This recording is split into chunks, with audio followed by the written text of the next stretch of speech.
एक बार की बात है, श्री राम दरबार में हनुमान जी महाराज श्री राम जी की सेवा में इतने तन्मय हो गए कि गुरु वशिष्ठ के आने का उनको ध्यान ही नहीं रहा। सभी ने उठकर उनका अभिवादन किया पर हनुमान जी नहीं कर पाए। वशिष्ठ जी ने श्री राम जी से कहा कि राम गुरु का भरे दरबार में अभिवादन नहीं कर अपमान करने पर क्या सजा होनी चाहिए। श्री राम जी ने कहा, गुरुवर आप ही बताएं। वशिष्ठ जी ने कहा, मृत्यु दंड। श्री राम जी ने कहा, स्वीकार है। तब श्री राम जी ने कहा कि गुरुदेव आप बताएं कि यह अपराध किसने किया है। बता दूंगा, पर राम वो तुम्हारा इतना प्रिय है कि तुम अपने आप को सजा दे दोगे पर उसको नहीं दे पाओगे। श्री राम जी ने कहा, गुरुदेव राम के लिए सब समान है। नहीं राम, मुझे तुम्हारे ऊपर संशय नहीं है पर मुझे दंड के परिपूर्ण होने पर संशय है। अतः यदि तुम यह विश्वास दिलाते हो कि तुम स्वयं उसे मृत्यु दंड अपने अमोघ बाण से दोगे तो ही मैं अपराधी का नाम और अपराध बताऊंगा। श्री राम जी ने पुनः अपना संकल्प व्यक्त कर दिया। तब वशिष्ठ जी ने बताया कि यह अपराध हनुमान जी ने किया है। हनुमान जी ने भी अपना अपराध स्वीकार कर लिया। तब दरबार में राम जी ने घोषणा की कि कल सायंकाल सरयू के तट पर हनुमान जी को मैं स्वयं अपने अमोघ बाण से मृत्यु दंड दूंगा। हनुमान जी के घर जाने पर उदासी की अवस्था में माता अंजनी ने देखा तो चकित रह गई कि मेरा लाल महावीर अतुलित बल का स्वामी, ज्ञान का भंडार आज इस अवस्था में। माता ने बार बार पूछा, पर जब हनुमान चुप रहे तो माता ने अपने दूध का वास्ता देकर पूछा। तब हनुमान जी ने पूरा प्रकरण बताया। माता, आप जानती हैं कि हनुमान को संपूर्ण ब्रह्मांड में कोई नहीं मार सकता, पर भगवान श्री राम के अमोघ बाण से भी कोई नहीं बच सकता।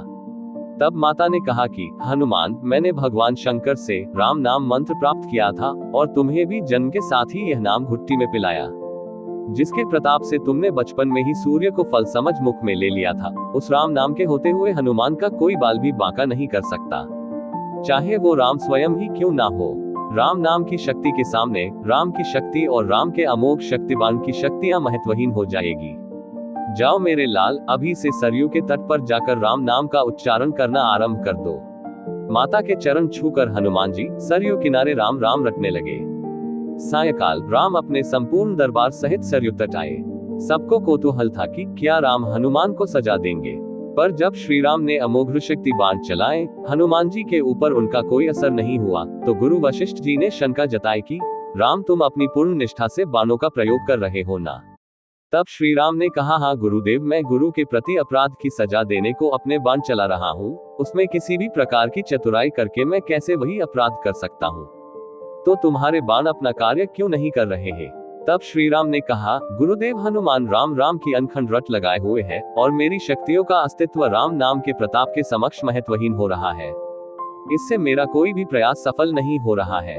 आप ही बताइए गुरुदेव, मैं क्या करूं।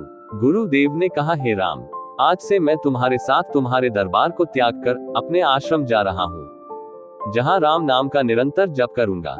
जाते जाते गुरुदेव वशिष्ठ जी ने घोषणा की कि हे राम, मैं जानकर मानकर ये घोषणा कर रहा हूँ कि स्वयं राम से राम का नाम बड़ा है। राम नाम महा अमोघ शक्ति का सागर है। जो कोई जपेगा, लिखेगा, मनन करेगा, उसकी लोक कामना पूर्ति होते हुए भी वो मोक्ष का भागी होगा। मैंने सारे मंत्रों की शक्तियों को राम नाम के समक्ष न्यूनतर माना है, तभी से राम से बड़ा राम का नाम माना जाता है। तुलसीदास जी कहते हैं, राम भरोसो राम बल, राम नाम विश्वास, सुमिरत शुभ मंगल कुशल मांगत तुलसीदास। जय जय श्री राम। दोस्तों, उम्मीद करता हूँ कि आपको यह वीडियो पसंद आया होगा। वीडियो को लाइक, सब्सक्राइब और शेयर करें। मिलते हैं अगली वीडियो में, तब तक आप अपना ख्याल रखिए।